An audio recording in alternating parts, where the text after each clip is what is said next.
దేశం చాలా క్లిష్ట పరిస్థితులు. నాకు అనిపించింది ఏంటంటే సొసైటీలో చైతన్యం లేదు. ఎవరికి 1% అకౌంటబిలిటీ కూడా లేదు. ఎక్కడ చూసినా దొంగతనాలు, దోపిడీ. ఎక్కడన్నా ఏదన్నా చేయొచ్చు. యువకులు నిద్రపోతున్నారు, రాజకీయ నాయకులేమో దోచుకు తింటున్నారు. భయం లేకుండా విచ్చలవిడిగా కల్తీలు చేయొచ్చు.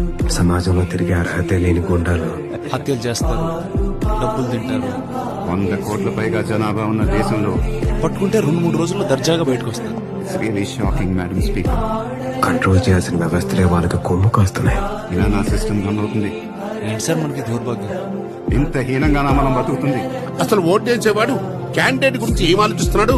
మీరలా ఉండబట్టే తాత పోతే కొడుకు, భర్త చేస్తే భార్యకి, అన్న చేస్తే తమ్ముడికి, సో ఆడిపోతే ఆడు పెళ్ళం వచ్చి మీ నెత్తికి కూర్చుంటున్నారు. ఆడు మన కులపోడా కాదా, మన సంఘపోడా కాదా? వాళ్ళకి ఇంకేం అర్హత అక్కర్లేదా? వ్యక్తిత్వం గురించి ఎవడన్నా ఆలోచిస్తున్నాడా? సింపతితో ఓట్లేయడమేంటే? అర్హతులుడే అసెంబ్లీలో ఉండాలి. ఒక్క ఎదవ రాజకీయ నాయకుడు అసెంబ్లీలో కూర్చుంటే అవినీతి, అభివృద్ధి